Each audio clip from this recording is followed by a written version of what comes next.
In today's video, I'm going to teach you how to add discount codes to Squarespace website. We'll walk through where to find the discount settings, how to create a new discount, and what each field means, so your promotion works exactly the way you expect. I'll also share a few practical tips along the way to help you avoid common mistakes. Start by opening your site's dashboard and clicking Products and Services. This is where Squarespace groups everything related to selling, so it's the natural place for discounts to live. From here, click Discounts. You'll land on a clean overview page that lists any existing promotions. If this is your first one, the page will be empty, which is totally fine. Next, click Add Discount at the top right. This opens the discount editor. Think of this screen as a simple form with a few key parts: the discount type, the details, the trigger, the offer, and your rules and limitations. Choose your discount type first.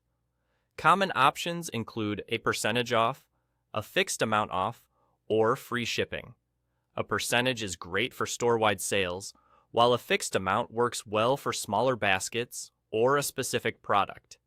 Free shipping can be a powerful nudge if your average order value is already healthy.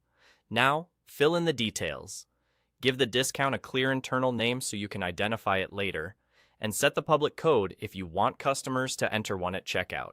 Short, memorable codes are best. Keep them simple and avoid anything confusing or hard to spell. Set the trigger next. This defines how the discount turns on. You can have customers enter a code, or, in some setups, apply it automatically when conditions are met. Use a code if you want more control and to limit who can access the deal. Define the offer. This is what the shopper actually gets, how much off, and what it applies to.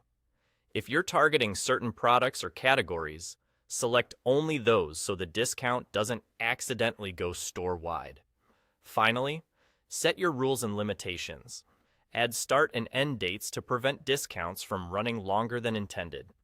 Cap total redemptions, or limit the number of uses per customer if you want to manage budget or scarcity. Consider a minimum order amount so you protect your margins, and decide whether this discount can be combined with others. When everything looks right, click Save, and there you go. Your discount is ready to use. If you ever need to adjust it, come back to the discounts area, edit the settings, and save again.